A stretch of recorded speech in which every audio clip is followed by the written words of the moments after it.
ఇంకా చాలు. Question number 963 అది డీమ్ టు హావ్ బీన్ ఆన్సర్డ్గా భావిస్తున్నాం. ఇప్పుడు క్వశ్చన్ నెంబర్ 899 ఉప ముఖ్యమంత్రి గారు శ్రీ పవన్ కళ్యాణ్ గారు.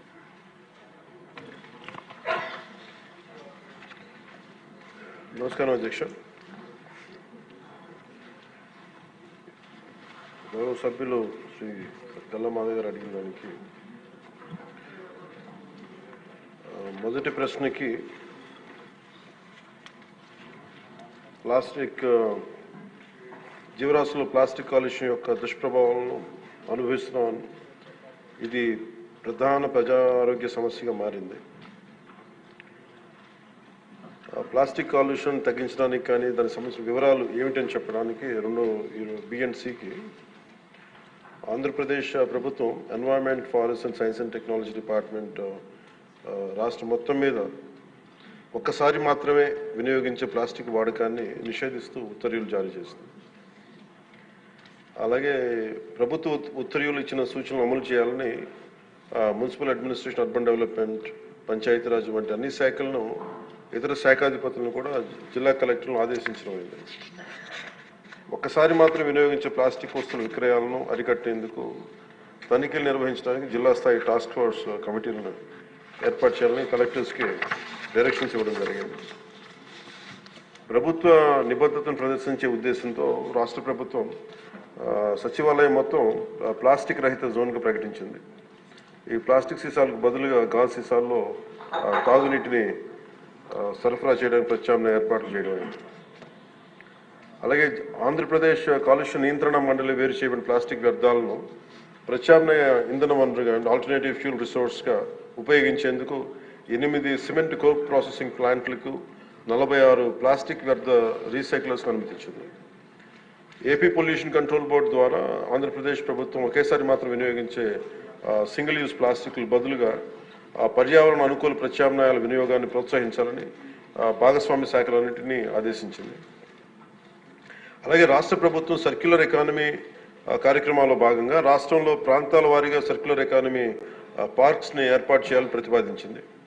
అందులో ప్లాస్టిక్ రీసైక్లింగ్ యూనిట్లు కూడా ప్రోత్సహించడం అయింది.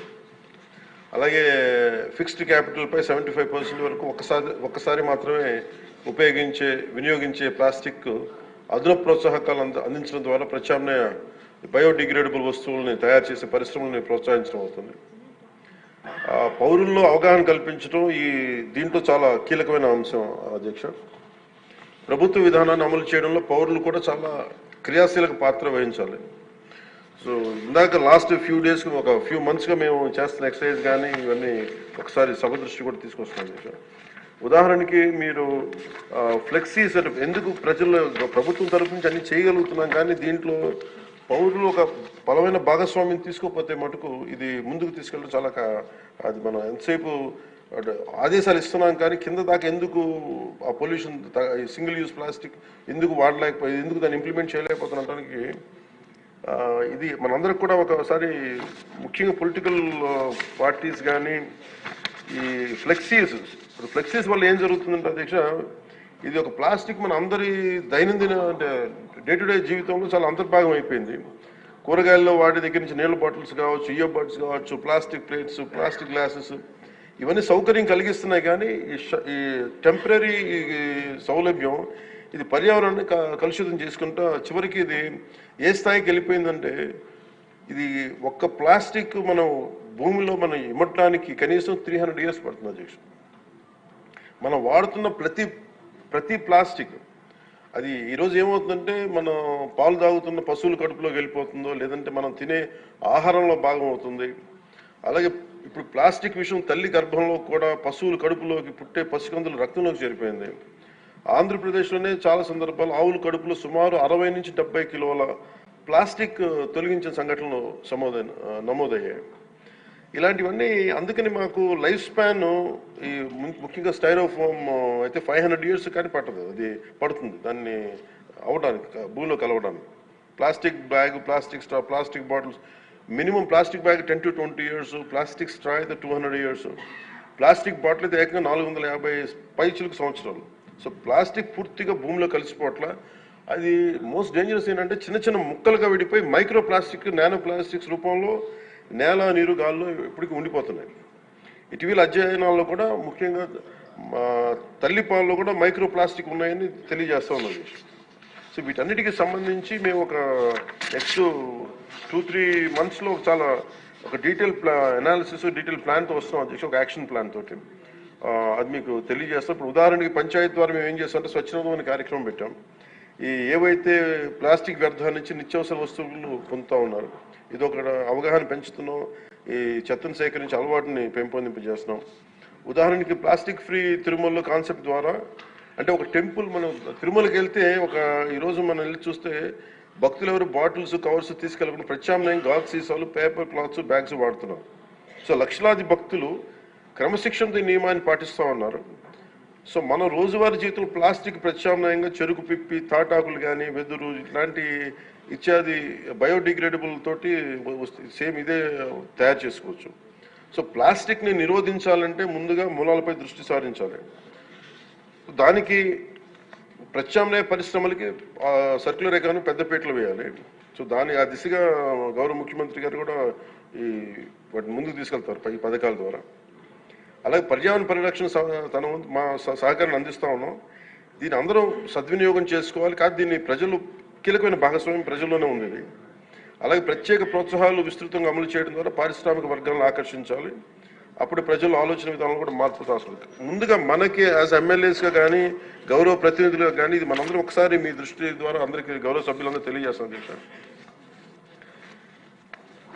ఇక్కడ మనం సచివాలయం, ఇక్కడ అసెంబ్లీలో కానీ ఎక్కడ ప్లాస్టిక్ని వాడటం నిషేధించడం అయింది. ముఖ్యంగా ఈ మేజర్ ప్రాబ్లం ఎక్కడ వస్తుంటే ఫ్లెక్సీల ద్వారా వస్తుంది. ఫ్లెక్సీలు ఎలా ఉన్నాయంటే, ఒక చిన్నపాటి ఫంక్షన్ వస్తే ప్లస్ ఫ్లెక్సీలు, ఇంకోటి పండగ అంటే, ఇది ముఖ్యంగా పొలిటికల్ ఫంక్షన్స్ ఆర్ సినిమా. దీనివల్ల ఏమైపోతుంటే అవి ముక్కలుగా విడిపోయి పశువులు తినేస్తూ ఉన్నాయి, లేదంటే వాటర్లో జలాల్లోకి వెళ్ళిపోతున్నాయి.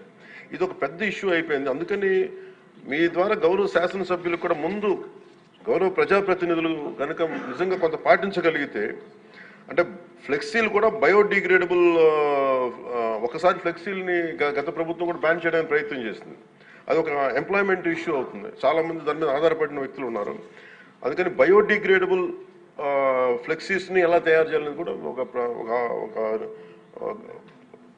అఫీషియల్స్ కూర్చొని దాని మీద ఒక చర్చ జరుగుతుంది. దాని మీద ఒక పాలసీ రూపొందించబోతున్నాం. అలాగే లోకల్ బాడీస్లో, గ్రామ పంచాయతీల్లో ఇప్పుడు ఉదాహరణకి గ్రామాలు క్లీన్గా ఉంటే నిర్మల్ గ్రామ పురస్కారం ఎలా ఉంటుందో, అలాగే ఈ ప్లాస్టిక్ రహిత గ్రామాలకి ప్రత్యేక ఇన్సెంటివ్ ఎలా చేయాలని కూడా ఆలోచిస్తున్నాం అధ్యక్ష. ముఖ్యంగా స్వచ్ఛరథం ఇందాక మీకు తెలియజేశాను. ఇప్పుడు ఇన్ఫార్మల్ వ్యవస్థగా ఉన్నదాన్ని దీన్ని ఫార్మలైజ్ ఎలా చేయాలి, ఈ రద్దీ కలెక్టర్స్ దగ్గర నుంచి, ఈ ర్యాక్ పికింగ్ చేసే వాళ్ళ దగ్గర నుంచి దాన్ని ఒక ఎకనామిక్ ఎంప్లాయ్మెంట్కి ఎలా చేయాలని కూడా రాష్ట్ర ప్రభుత్వం ఆలోచిస్తుంది అధ్యక్ష. అలాగే PR&RDలో దాదాపు 1.3 lakh ఉద్యోగులు ఉన్నారు. అలాగే సర్పంచ్లు కావచ్చు, ఎంపీటీసీలు కావచ్చు, లోకల్ బాడీ స్ట్రెంత్ 1.22 lakh జనం ఉన్నారు అధ్యక్ష.